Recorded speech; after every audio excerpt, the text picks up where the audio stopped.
Responsible adults only. We advocate for the repeal of marijuana prohibition for adults. We discuss the science, culture, and controversy about America's marijuana laws. We do not advocate or encourage any illegal activity and advise all listeners to learn their state and federal marijuana laws by visiting NORML.org, NORML.org. Opinions and claims made by guests and advertisers of NORML Show Live are their own and do not necessarily reflect the philosophy and policies of NORML.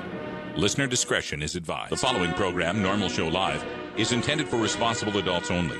We advocate for the repeal of marijuana prohibition for adults. We discuss the science, culture, and controversy about America's marijuana laws. We do not advocate or encourage any illegal activity and advise all listeners to learn their state and federal marijuana laws by visiting NORML.org, NORML.org. Opinions and claims made by guests and advertisers of NORML Show Live are their own and do not necessarily reflect the philosophy and policies of NORML. Listener discretion is advised.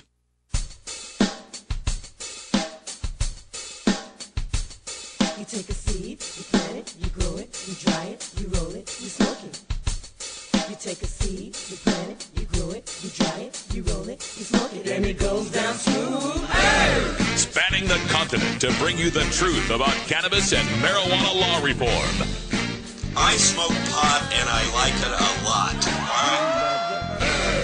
From the promise of legalization. And I think we need to rethink and decriminalize our marijuana laws. To the agony of prohibition. One major responsibility is to encourage people to use less drugs. The National Organization for the Reform of Marijuana Laws presents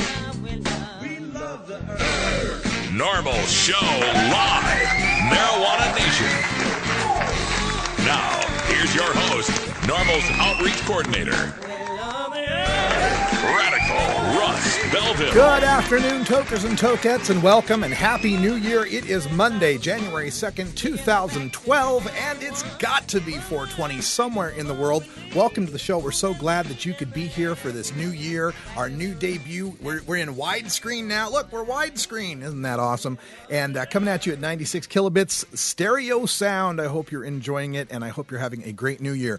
Ganja John can't be with us today. I know I promoted that Ganja John would be here, and I know everyone's looking forward to seeing Ganja John. He's at the Rose Bowl right now watching the Oregon Ducks and the Wisconsin Badgers fight it out, and they just went to halftime, and we're going to go to our guest here in studio. You know him, you love him, you can't get enough of him. Wiz Khalico is here with us. Hey, Wiz Khalico.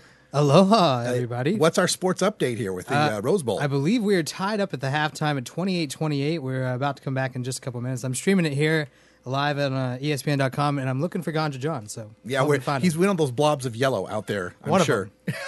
Also coming to us from our virtual studio in beautiful Astoria, Oregon, is the talented and ebullient Cannabis Carrie. Hi, Carrie.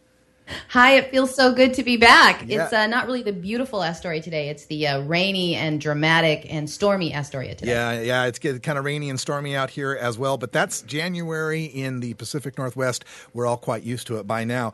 Hey, Carrie, great to have you here on the show. I hope you're having a happy new year up there.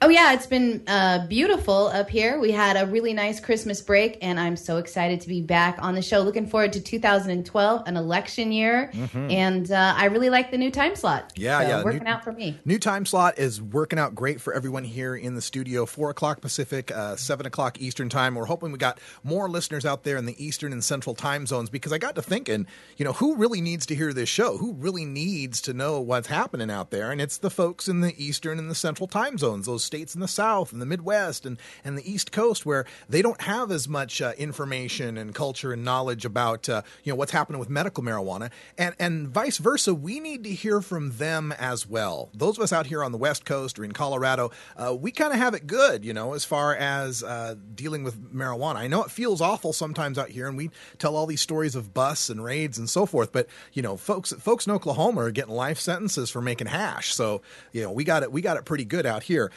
One of the things we like to do here on the show is to make sure that you're caught up with all the latest news here in the cannabis community. And Cannabis Carrie is our senior news editor with the new promotion, and she's got the headlines for us today. What's in the news, Carrie?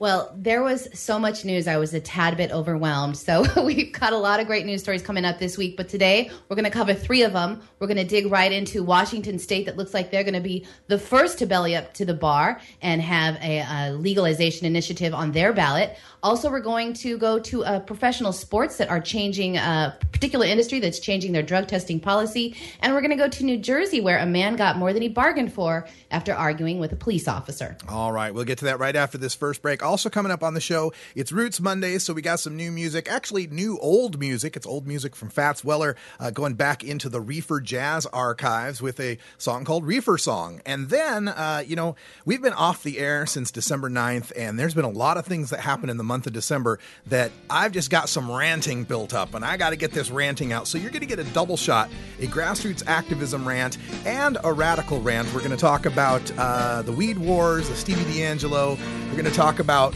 wellness, not intoxication. Lots of stuff coming up next. You're listening to Normal Show Live, the voice of the marijuana nation. Weedmaps.com. I'm Radical Russ from Normal. In my job as outreach coordinator, I travel every month, and when I'm on the road, I need a fast, accurate way to find the medical marijuana dispensaries in the area. So I turn to Weedmaps.com. Weedmaps.com has the best dispensary locator online or on your mobile device. Search by zip code or let Weedmaps find you, and in seconds you'll have the addresses, phone numbers, and customer service reviews for the medical marijuana dispensaries in the local area. Weedmaps.com also has a section devoted to helping you find a doctor who understands and recommends medical marijuana under your state's law. You can even check prices on the Medical Marijuana Stock Exchange. Coming soon, you'll even be able to find the listings of normal attorneys and chapters, local head shops and grow shops, and the best weed-friendly businesses. Weedmaps.com has the information you need to be an informed cannabis consumer. Visit Weedmaps.com today, a proud sponsor of the Normal Network. Inhaling deeply of the sacred smoke. Warning. Neil deGrasse Tyson may grab you off the street at any minute. I know that the molecules in my body are traceable to phenomena in the cosmos. That makes me want to grab people in the street and say, have you heard this? This is Normal Show Live. The law offices of Omar Figueroa would like to remind you to stand up for your rights. Please do not give up your precious liberties. There's nothing wrong with standing up for our constitutional rights, and in fact, it's the only way to honor the Constitution that gives us these precious rights. Treat law enforcement with respect, and respect the Constitution by standing up for your rights. If you are detained or arrested, stand up for your rights by repeating, I respectfully invoke all of my legal and constitutional rights. I do not consent to any search or seizure. I want to remain silent, and I want to speak with my attorney, Omar Figueroa. Omar Figueroa has more than a decade of experience in federal and California courts and graduated from Yale University, Stanford Law School, and Trial Lawyers College. Please contact the law offices of Omar Figueroa at 415-489-0420 or 707-829-0215 or on the web at www.omarfigueroa.com.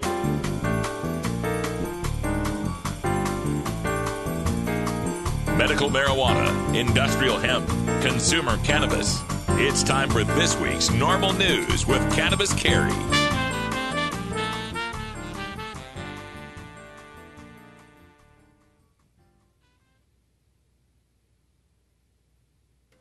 Somehow we're... And big moves in Washington State. The group behind the effort to legalize marijuana use in Washington State submitted 341,000 signatures to get their initiative on the ballot on Thursday.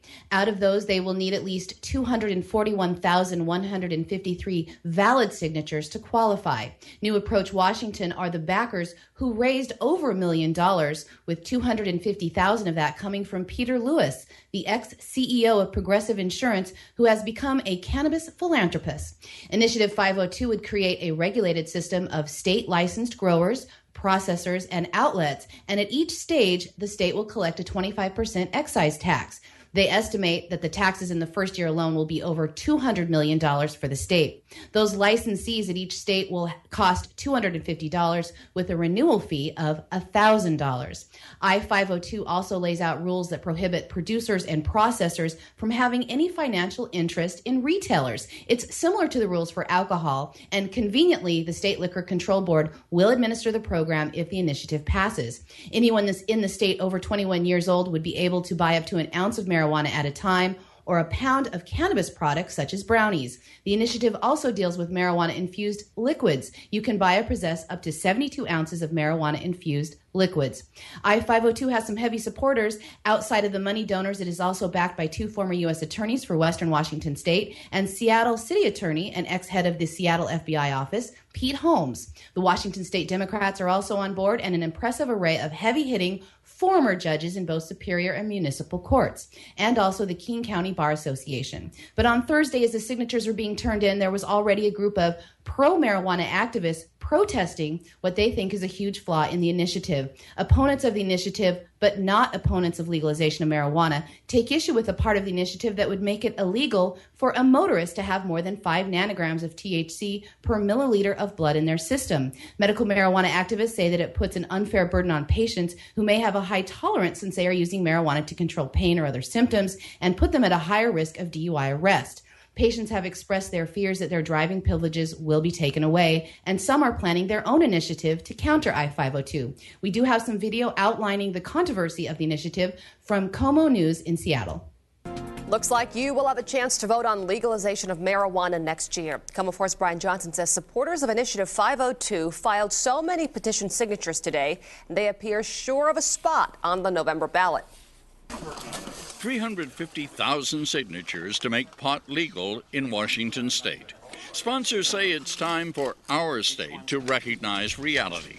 What Americans realize is that the war on drugs is not working. We know that it's a failure. These petitions would allow anyone over 21 to buy 1 gram of marijuana. You might expect a person who runs a medical marijuana dispensary and is a user like Michael Allison to say, right on. You'd be wrong. I don't care if they legalize it. I don't care if they put it in liquor stores. I don't care if they sell it on every street corner and I have to go work for a living. That's cool. What bothers me is if they make me a criminal every time I get behind the wheel. You see, the initiative sets a limit for THC, the active ingredient in marijuana, in the blood. Any more makes you intoxicated. The limit is 5 nanograms. Rick Smith undergoes dialysis. He had his blood tested recently. I go to dialysis and the cramping and the nausea and everything afterwards. So after the 5-hour abstinence, I had only lowered to 35. I would still be illegal to drive home. Rick's supporters and others showed up to protest, saying the initiative will make medical marijuana users criminals. Proponents insist it's a correctable problem. What happens next? Well, the marijuana initiative will likely be on a crowded ballot. There's a governor's race with no incumbent, a presidential election year. Political consultant Kathy Allen predicts an 87% turnout. What does that mean for marijuana? What it means to the marijuana initiative? It's going to pass.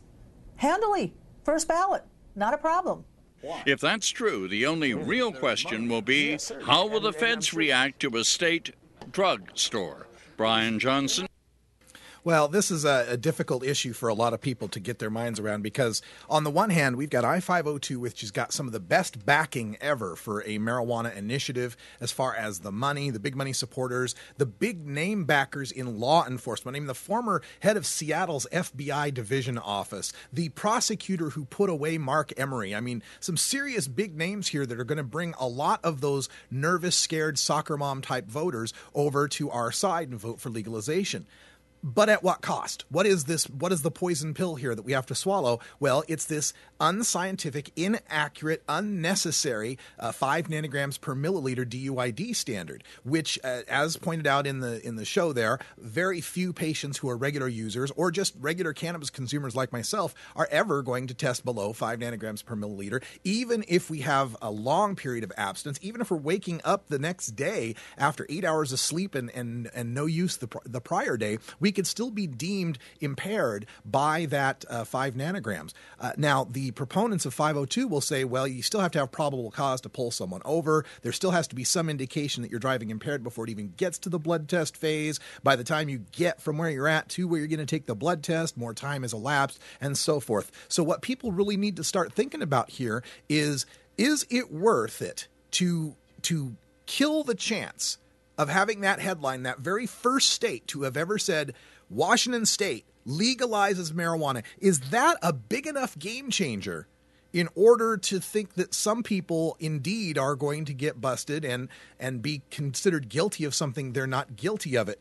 These are the tough decisions that have to be made in politics. And for my money, I can't tell anyone to vote against legalization, but I can't tell anyone to vote for a 5 nanogram per milliliter DUID statute either. It's going to be a tough decision to make. And during 2012, we'll try to bring you all the information you need to make the intelligent choice. And I'm glad Kaliko's here for this one. We have an article out of The Guardian UK that is reporting that the international body that governs professional surfing is about to change their policies. The Association of Surfing Professionals has decided on their 2012 policies for screening surfers competing in world surfing events. They have decided for the first time to introduce comprehensive drug testing for surfers to compete. Surfing as a sport has grown out of a somewhat counterculture movement with the beach lifestyle and the endless search for a sandy beach with good waves as the seed that inspired some of today's top athletes in the sport. But the death of a triple world champion in November of 2010 has had a chilling effect on the surfing community. Andy Irons died not in the waves, but in a hotel room from a heart attack brought on by an acute mixture of drug ingestion, according to his autopsy. Traces of methadone, methamphetamine, and some cocaine metabolites were all found in his blood. Anthony Rufo, a pioneer of the Santa Cruz surfing scene, was also caught with an ounce of methamphetamine last year and is facing a jail sentence. Although marijuana has always been part of the surfing scene in Hawaii, the mecca for world-class surfing, it seems like harder drugs with more enhancing properties such as steroids or amphetamines are more likely found in surfing competitors that are already being tested at European events and in Ireland. Part of the outcry about the use of speed-related drugs in the industry, some say, is the continuing decline of surfing losing its soul as it goes mainstream. A spokesperson for the Association of Surfing Professionals, Dave Proden, said that the move to drug test has the full support of the surfers on tour as they want to be taken more seriously as professional athletes. The new policy was drafted with guidance from the World Anti-Doping Agency. The budget for testing has already been approved at the annual meeting in November, and for surfers on the world tour, they can expect full-spectrum drug testing before all world-rated events this year. Boy, I got to tell you, you know what my opinion is on drug testing in general, and when we're talking about these world-class athletes, that we can't trust these people to make intelligent decisions about their bodies. But I'm from Idaho. What the hell do I know about surfing? Let's go to Wiz Kaliko over here. What do you think on this story?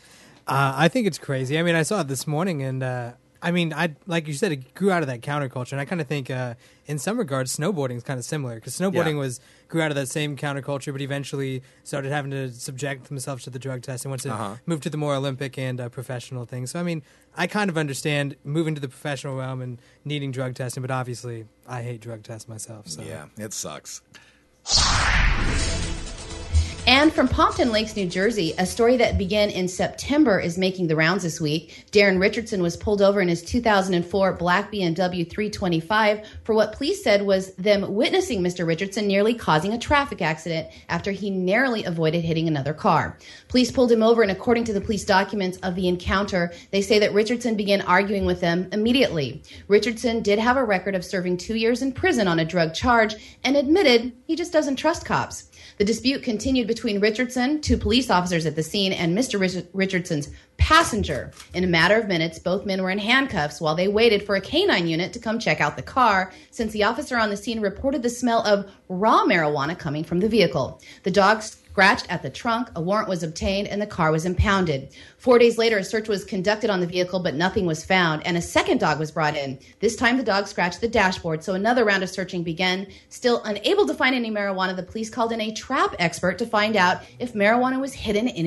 any secret compartments. Again, Nothing was found, but now the car was torn up to the point of not being able to be driven. In the end, the compartment expert said that maybe the car was once used to transport drugs, a claim that Richardson denies. When Darren Richardson was finally able to pick up his impounded car 3 weeks later, the instrument panel, the leather dashboard were gone, his seats were torn up, and the gear shifts were ripped out.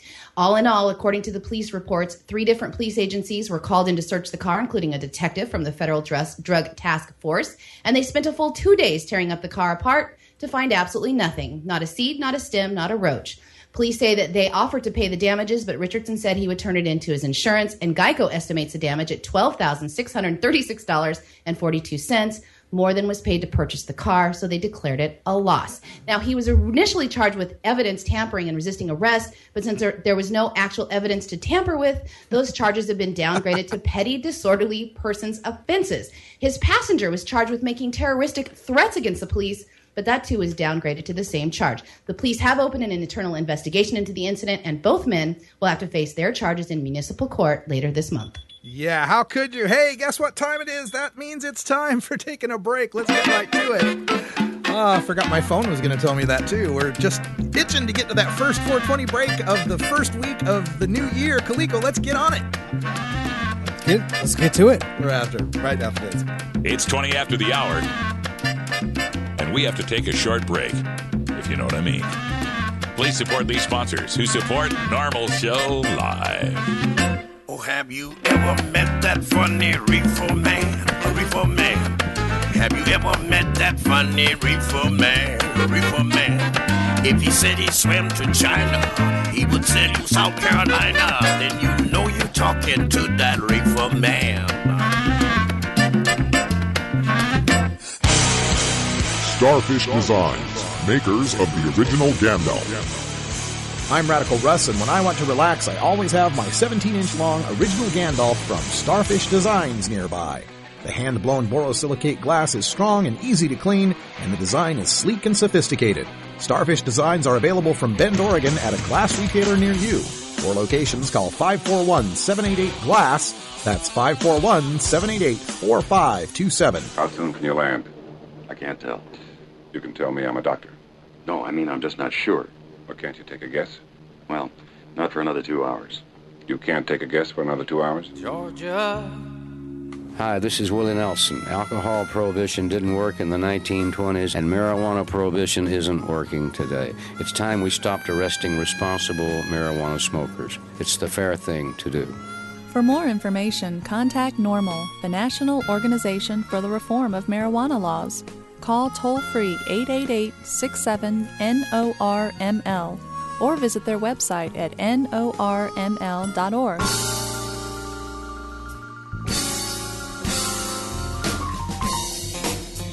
It's time for your daily Toker Tunes, the best in 420 friendly music from all genres that uplifts, entertains, and informs the public. Today we bring you tunes for Roots Monday, our celebration of the music that evolved into the popular modern music of today. We pick the best of blues, country, folk, and jazz with a 420 feel and serve it up for you every Monday. If you'd like to submit your song to be played on Normal Show Live, send it to us at stash@normal.org. Now here's some more great independent marijuana music for today's Daily Toker Tune. All right, welcome back. And, after we take that 20 after break, it's the perfect time to be listening to some music. And if you're new to Normal Show Live, the way we do it here, we have a Daily Toker Tune every weekday. Mondays is Roots Monday with blues, jazz, folk, and acoustic, country and such. Electric Tuesday, we do the dance and disco, electronic kind of things. Irie Wednesday, we've got island music, calypso, Latin, reggae, ska, dubstep, that kind of stuff. Thursday, Groovin' Thursday with rap, hip-hop, soul, R&B, and funk. And then on Fridays, Rockin' Friday with metal, rock, jam band, punk, and alt country. So check it out every week, every day. We've got a new tune for you. And most of them we make available for download at our blog at stash.normal.org. So let's get right into this one. One of the legends of the reefer jazz era. This is Fats Weller with the Reefer Song.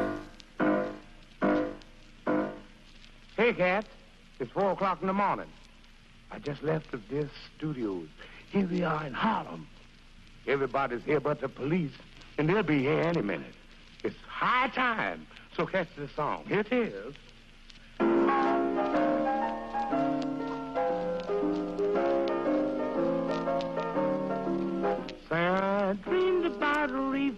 5 feet long. A mighty man, but not too strong. You'll be high, but not for long. If you're a viper, I'm the king of everything. I got to be high before I swing. Let the bells ring, ding dong ding. If you're a viper, say you know you're high when your throat gets dry. Everything's dandy. Oh, yes, you run down to the candy store. Bust your conch on peppermint candy. Then you know your little brown body's sent. You don't give a darn if you don't pay rent, 'cause the sky's high. So am I, yes, yes. Yes, I vibe a bit, but I'm gonna vibe a bit on the 88 now.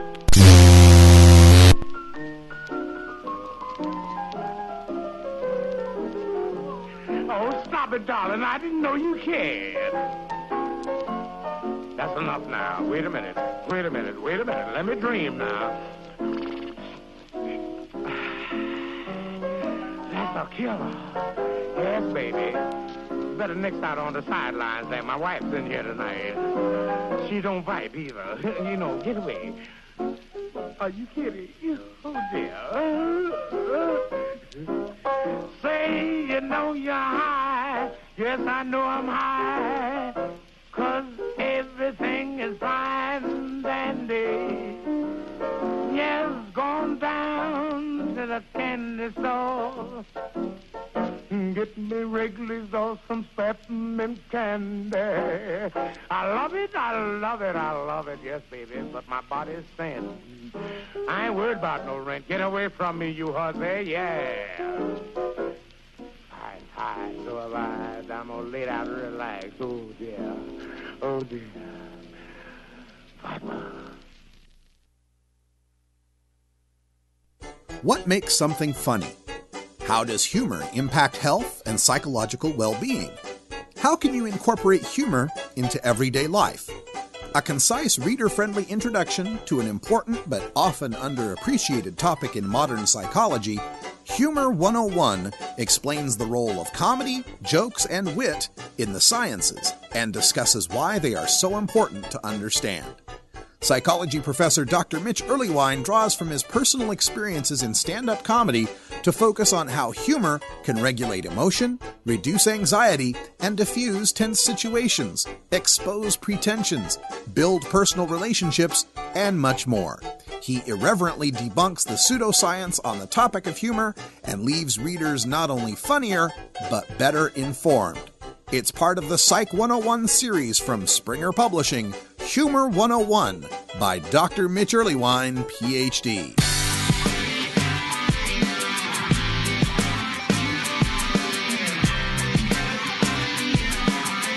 Been busted?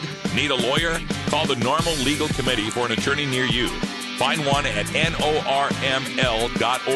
Remember, attorneys are cheaper than a lifelong criminal drug record. It's that freedom.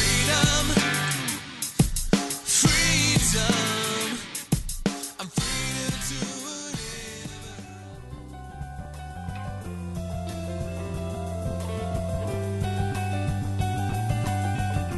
do Normal, unlike any other marijuana or drug reform organization, is built from the ground up by grassroots activists. We are the Marijuana Smokers Lobby, and we aren't just anti-prohibition, we're pro-marijuana. Every week, we take some time to talk to the citizens of local Normal chapters across the country and around the world, as well as others who are working to make a difference in the fight to end adult marijuana prohibition. In this segment, we call Grassroots Activism.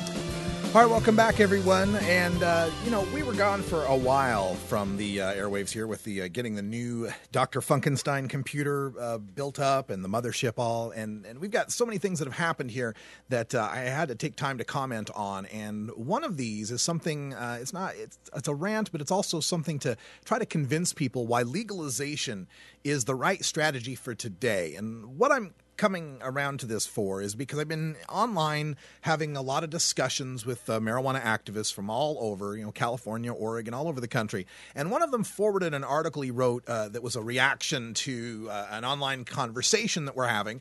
And let's call this the Crossroads debate. This is the Crossroads debate. And some people, like the person I'm speaking of and others who support this position I'm going to call medicalizers, they believe that what we ought to do is to continue, if we want to legalize marijuana for all adult use, is we've got to continue expanding medical marijuana under this idea that all use is medical, or it's all about wellness or supplementing our wellness, and that we need to broaden the conditions for which patients can legally get cannabis until the requirements are so low that cannabis is treated like aspirin, a safe over-the-counter substance that needs no doctor and no registrations. Now, myself and others, which I'm going to call legalizers, disagree.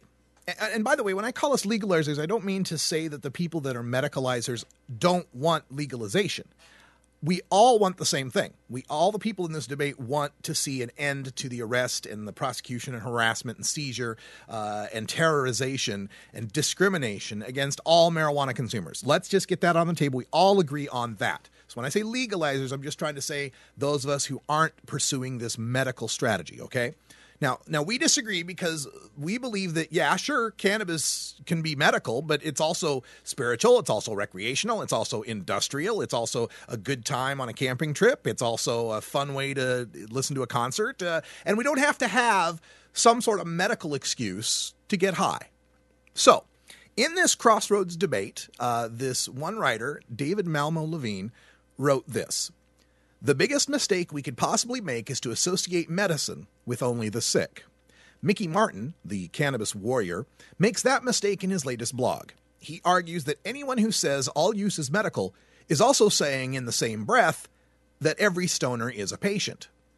What some of us are actually saying, and all of us, including Mickey Martin, should be saying, is that all use is medical, and when the war on cannabis finally ends and cannabis is finally regulated, first regulated like wine and then eventually like coffee beans, nobody needs to be a patient any longer.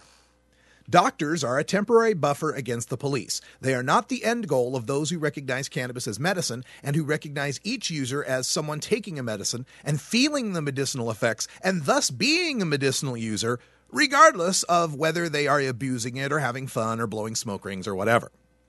Until marijuana is regulated like wine, people will need to use doctors to protect them from the police.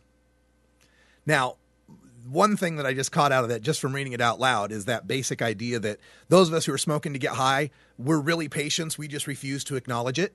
No, I'm just smoking to get high, okay, David? That's it, just smoking to get high. And the problem with this medical, all use is medical, all use is wellness, wellness for this, wellness for that, is you're asking the reader to accept that we're going to go medical to wine to coffee. Now, nobody I know calls their after-dinner wine or their before-work coffee medicine. Now, I get that you want to inclusivize cannabis like herbology or acupuncture or whatever non-traditional healing wellness thing, but none of those things are also something that young people do to get high. If the end point of this is it should be treated like coffee, then face the public and say it should be treated like coffee. If it is a substance that we should be able to use because we want to stay well or treat illness or commune with Jah or get laid or enjoy Jerry Garcia solos, then just say so. Now, personally, I like treat it like wine better. I support age limits and location restrictions for cannabis use. Now, all this dancing around this holistic medical wellness makes the public feel like there's something at the core of this that we can't be honest about, and that we have to dress it up with some sort of euphemism. No matter how holistically, medically wellnessy cannabis is, mom and dad still worry about their teenager becoming a wasteoid. Folks will still worry that you're wrecking your car into them on your holistically, medically wellnessy cannabis. The core we're dancing around here is that marijuana can get you high. Whether it's relaxation, recreation, wellness, stress relief, enhancement, medicated, lifted, stoned, the name we give it does not change what it is. Now, we know that there's more to fear from drunk teenagers and drivers on OxyContin or cell phones, but those facts don't make the folks feel any less scared of the marijuana. It's like saying, don't worry about your kids surfing in June. Shark bite attacks are much more prevalent in August. Well, now I'm worried about the shark bites in June. Wait, they're not as prevalent? You mean they are? What? Look, read some George Lakoff, Drew Weston, even Frank Luntz and Karl Rove. People don't vote and think reasonably and rationally. They vote and think from fear and self-interest. Now, we played the self-interest card with medical marijuana. The voter was forced to decide whether he or she would allow cops to imprison sick people and let them suffer without pot. This was the self-interest factor greater than, I got to protect my society or my kids from the dope. And that's the self-interest. But now, our opponents are trumping it with their fear cards. They're giving us the fears of Mexican gangs growing it in the forest to supply medical marijuana dispensaries, drivers that are stopped with hundreds of pounds of California or Colorado medical marijuana on the way to your state. Your kids are smoking more pot in the medical marijuana states because they think it's safe. Your neighbor's converting his house to a grow factory to profit from medical marijuana. And there's also a self-interest factor of every voter who feels he or she was bamboozled when she sees a placard or a get your $45 card here from a tent, or here's an ad for a medical marijuana expo featuring the Cottonmouth Kings or Cheech and Chong. Now is the time to get the fear and self-interest that works in our favor. Until the voter fears the status quo of prohibition more than the mystery of a new legal substance, fear of medical marijuana adding to the drug problem is going to keep us in a defensive posture of approving stricter and stricter medical marijuana regulations. You can't get the medical marijuana for anxiety wellness approved outside of California so long as the voters think druggies can fake anxiety. So we should make them fear the unregulated dealer who panders to kids far more than a regulated clerk would. Fear the violence in Mexico that will spill over our border more and lead our troops into a drug war on our continent more. And nobody's shooting anybody over Corona or Dos Equis. Fear the over-militarization of our domestic police force and the inevitable corruption and racial profiling that results from trying to stop adults from smoking a joint. Fear that someone who could use medical marijuana won't be able to get it because no matter how you craft a medical use law, someone won't be sick enough, or they won't be able to afford the doctor visit, or they won't be able to afford the state registry, or they won't be able to afford the prohibition-priced marijuana if they can even get the card. Fear that the truly sick, legitimate patients now have to suffer shortages or live in fear of both the illegal gangs of rippers and the legal gangs of SWAT due to prohibition. Then you apply them with the self-interest of, we get increased tax revenues and we'll reduce crime and there'll be new industries and yada, yada, yada, yada. Now, here's where someone usually pops up in the debate, and I've been on these online debates for a while, where they'll say, yes, Russ, but we tried all that and it didn't work. Only when we did medical did the laws really change. Well, I disagree with that. I think we tried all that and it did work. And that's why we got medical laws.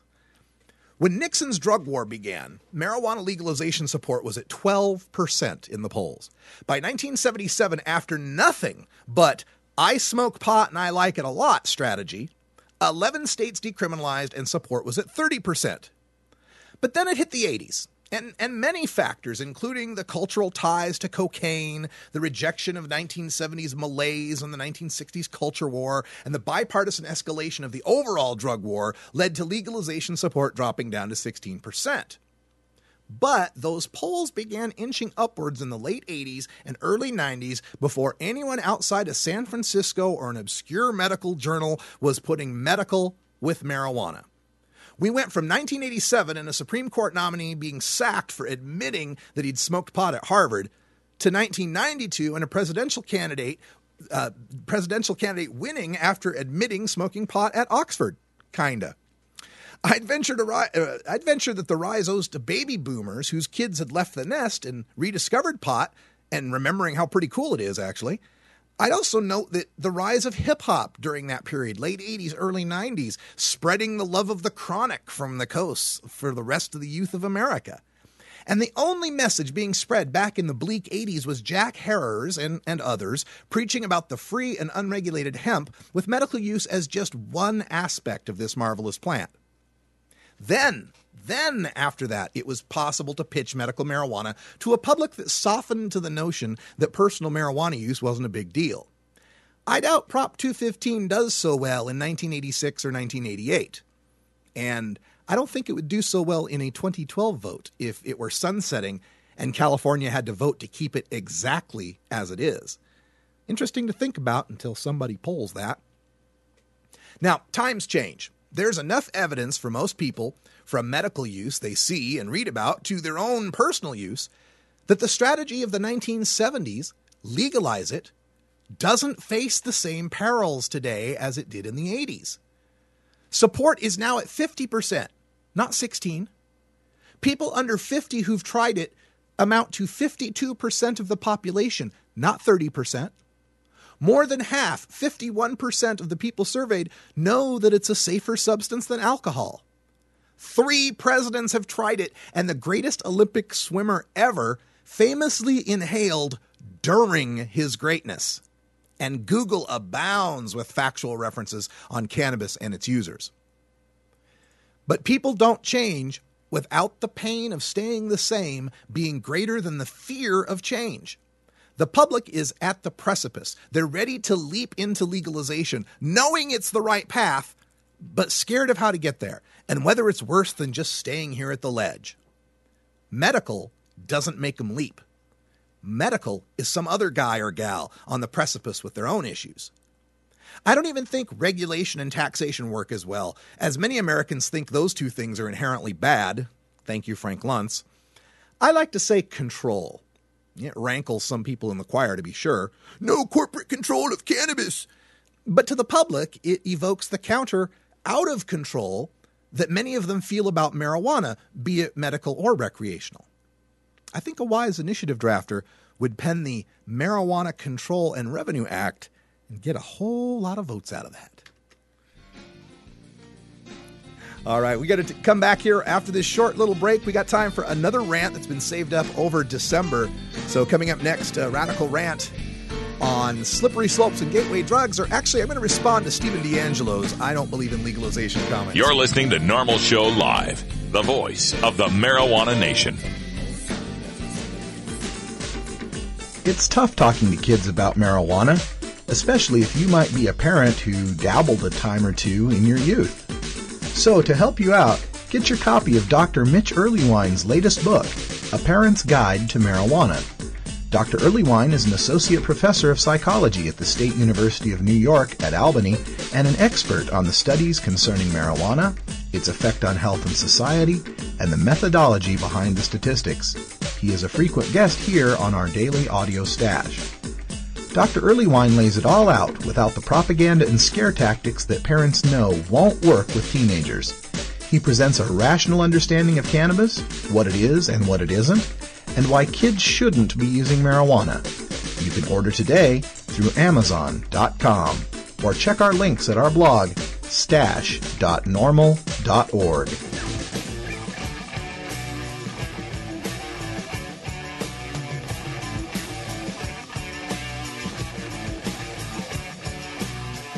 Tonight, I appeared on Jeopardy, and, well, how do I say this? I lost. Not only did I lose, I lost to this guy. That's right. I lost to Cheech Marin.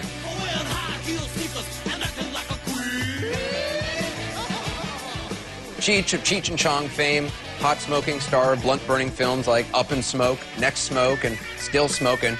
He not only beat me, he crushed me.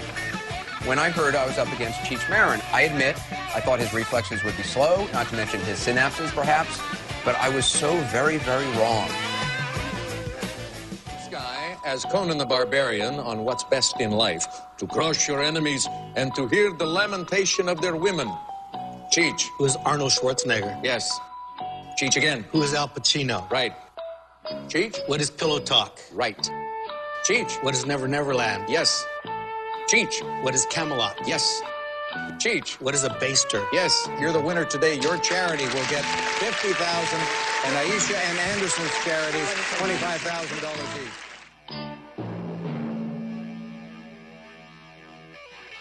So I admit it, I lost to Cheech Marin. I tied for second with comedian Aisha Taylor, who is also a great player. And joining us now is the two-time Jeopardy champion, the man who crushed me, Cheech Marin. Cheech, congratulations. Oh, thank you very much, Anderson. Have people just been congratulating you? Do they pour out into the streets to congratulate you? Because people have been mocking me mercilessly since this thing was aired tonight.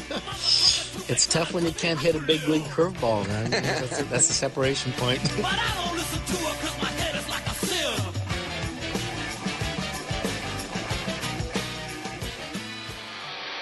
You want answers? I'm as mad as hell, and I'm not going to take this anymore. You want answers? You have offended my family. I think I'm entitled. You want answers? I want the truth. And you have offended a Shaolin temple. You can't handle the truth. Surely you can't be serious. I am serious. And don't call me Shirley. Radical Rant. Well, you know I had to say something about this. Stephen D'Angelo, the CEO of Harborside Health Center and recently the star of Discovery Channel's Weed Wars, has come under fire for his comments at the conclusion of episode 4, where he said, "I don't believe in legalizing cannabis for recreational purposes. I think cannabis should be used for purposes of wellness." This came at the very end of episode 4, and if you visit our blog at stash.normal.org, I've got the link to that spot right there on YouTube if you want to hear it for yourself in context. It comes at the end during the credits, but again, quote, "I don't believe in legalizing cannabis for recreational purposes. I think cannabis should be used for purposes of wellness," end quote. Now, Stephen D'Angelo took some heat for that in cyberspace, particularly in Steve Bloom's fiery denunciation in celebstoner.com, which he entitled, "Say It Ain't So, Steve D'Angelo." And I got a link to that as well on the blog. Now, D'Angelo has responded in Celeb Stoner with some backpedaling on the statement, claiming his naivete in television by not realizing how editors would snip out his comments denouncing all criminal penalties and leave the no recreational legalization hanging there out of context. That could be the case, though the D'Angelo brothers have made the same no recreational legalization statements on live interviews on MSNBC's Dylan Ratigan and Fox News' Bill O'Reilly, leading up to the premiere of Weed Wars. During the unedited 9 minutes and 31 seconds of the Ratigan segment and the unedited 5 minutes and 17 seconds of the O'Reilly segment, I didn't hear any comments denouncing all criminal penalties. In fact, in the Ratigan segment, I heard this exchange. Ratigan, "So you think the legalization of marijuana as a recreational drug is a very different debate than the use of marijuana as a medicine for specific treatment?" Both the D'Angelo brothers say absolutely. Ratigan goes on, "And your goal is to draw the distinction between those who are suffering in the prohibition of recreational use that is preventing them from gaining legitimate access to the medicinal use." Stephen D'Angelo, "Yes, exactly." Ratigan, "Do I have it?" Andrew D'Angelo, "We couldn't have said it better ourselves." Now, that really doesn't sound like everybody ought to use cannabis without criminal penalty. We just need to call it wellness to get there. That sounds like you see two types of users, medical and recreational, and the latter are delegitimized by the former. I also heard Andrew toss off a line about medical marijuana patients being, quote, "the last people in the world who would probably buy a gun." What? How many stories have I done here on the stash of medical marijuana patients whose home grows are the victims of rippers and robbers who have violently assaulted them? Who needs a gun more than a medical marijuana patient, Andrew? And Stephen said, quote, "In California, 67% of the people voted in favor of Prop 215, end quote." Well, it was actually 55.58%. But they hadn't seen the final Weed Wars episodes at that time, so they wouldn't have known that they needed to play up the whole comments denouncing all criminal penalties angle at that point, right? Yeah. So forgive me if I'm not convinced by this latest round of trying to play hate the stoners for the Discovery crowd and don't arrest the stoners for the Celeb Stoner crowd. And I will not accept hints that this criticism is sowing of disunity when he's the one distancing himself from legalization for all purposes. Every legalizer I know of votes for every medical initiative. But Prop 19 showed us that the reverse is not true. Who's the disunited? The legalizers trying to protect us all, or the medicalizers who keep fighting for that subgroup of us who are sick or disabled? Even championing an idea that all adults should use it for wellness separates those of us who are clearly not well from our cannabis use. Some people have an unhealthy relationship with cannabis, and they should be just as legal as alcoholics or chain smokers. Let me conclude by once again addressing Stephen DeAngelo's latest defense of his central all uses wellness platform from the Celeb Stoner response. This is Steve DeAngelo defending the all uses wellness. At the same time, it's my strong belief that our movement's use of the concept and terminology of legalization for recreational purposes has caused us tremendous damage. Our opponents have used the term to paint us as unrestrained hedonists who advocate a society-wide lifestyle of self-indulgence. In the 80s, this kind of propaganda succeeded in undoing all the accomplishments our movement had made up till then. Wrong. Not a single one of the states that had decriminalized marijuana up through 1980 has repealed their statutes. Nothing became undone. Continue. And kept us on the defense until medical cannabis reinvigorated the movement in the mid-90s. But the anti-recreational propaganda left a bitter legacy of workplace urinalysis, housing discrimination, transplant denials, student aid denials, interference with parents' custodial rights, and more horrors sadly still with us. There was a time before our discoveries of industrial hemp and medical cannabis when an individual rights... Wait a minute. Before we discovered industrial hemp and medical cannabis... What, 6,000 BC? I'm sorry. Continue. When an individual rights argument was the main tool in the activist toolkit. Today, we have more compelling and effective reasons to advance for changing the laws than an individual's right to get high. We have more compelling and effective reasons than an individual's right to get high. I'm sorry. When there's a more compelling reason than an individual's right. Sorry, that's where the period goes for me. The discovery of the endocannabinoid system has established a sound scientific basis for the incredibly widespread therapeutic efficacy of cannabis, and almost 2 decades of experience has taught us that the vast majority of cannabis consumers are using it for wellness purposes. Really? Really? The vast majority of cannabis consumers are using it for wellness purposes. Okay. In addition, dozens of public opinion polls have shown that Americans support medical cannabis in numbers far greater than recreational cannabis. And he's got the quotes on that. For me, all of this points in the direction of emphasizing the use of cannabis for wellness purposes rather than recreational purposes. That's why I've said I don't believe in legalizing cannabis for recreational purposes and still believe that. But I do believe that adult Americans should be empowered to make their own health and wellness decisions about cannabis. Several months ago, I released a paper, Wellness Not Intoxication, in which I called on the movement to reevaluate its use of the recreational cannabis concept. And please, folks, at the blog, stash.normal.org, you can get the link to the Wellness Not Intoxication. I've posted it many times. Read the whole argument for yourself. But that says to me, all people should be able to use it for wellness purposes, but I don't believe in legalizing it for recreational purposes. So how do we catch those people breaking the law for recreational purposes? Well, we don't, right? Because they're all using it.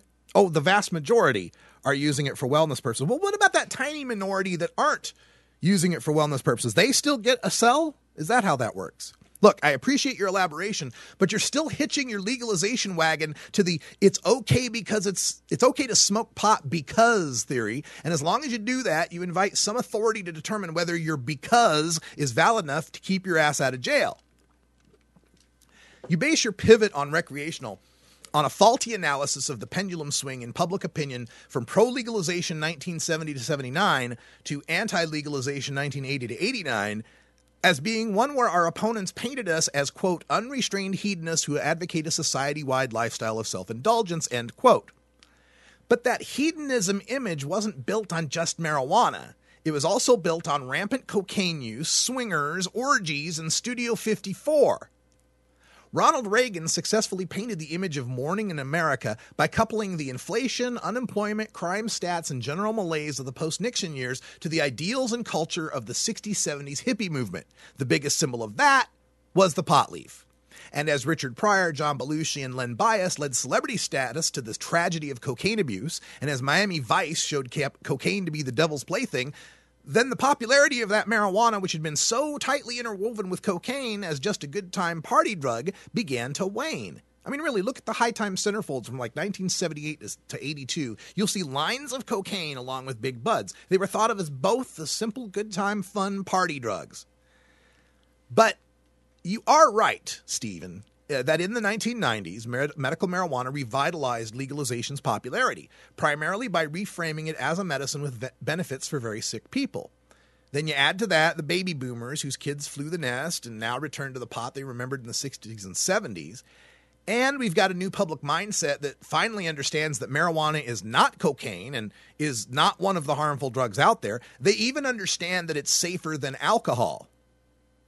But no matter how much pot helps the guy in the wheelchair, there are still guys like me who smoke pot because it's enjoyable.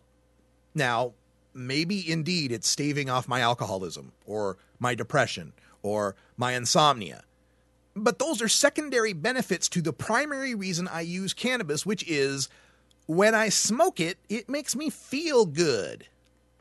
Just like my eating an orange because it tastes good, even though it's providing fiber for healthy digestion and vitamin C to stave off rickets, I'm not eating it for the benefits. I'm eating it because it's an orange and I enjoy it.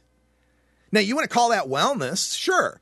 But then that invites the listener to call a shot of whiskey or a good cigar or a glass of grapefruit juice or a session of sex, self or shared, wellness. And that's where loss of credibility will overtake your reframing. It's now the 2010s.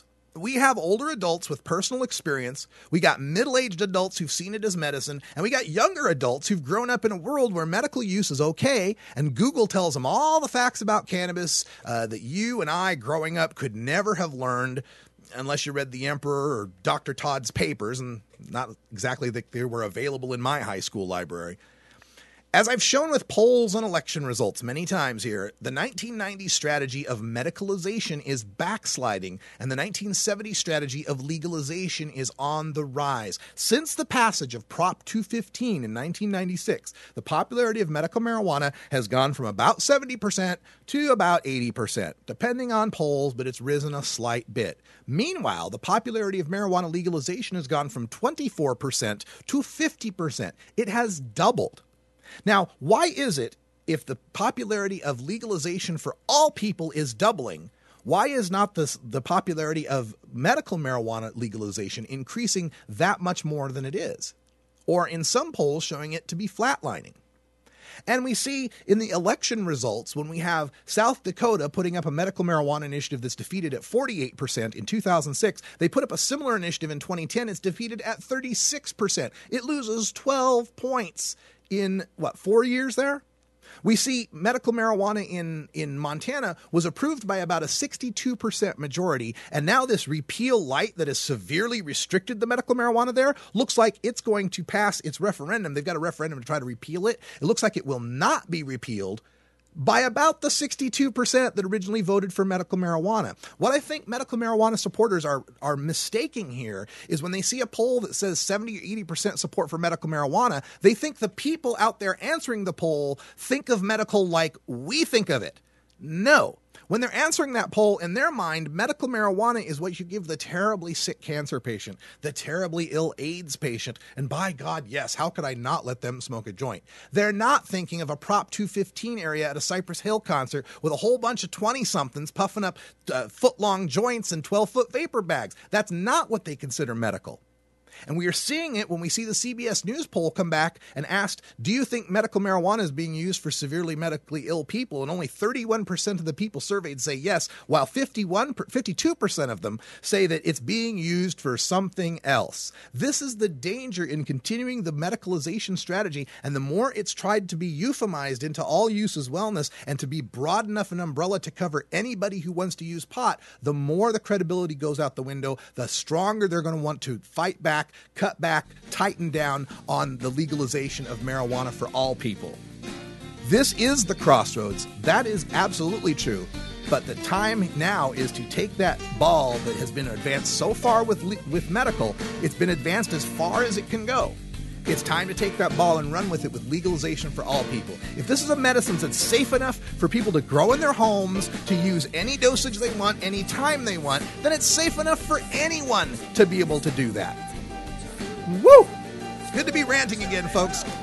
Great to be back on the air. Thanks for joining us for our first 2012 episode of Normal Show Live. We'll be replayed in 6 hours and 12 hours. Our new lineup is in a 6-hour block, so if you miss something, wait 6 hours, it'll be on again.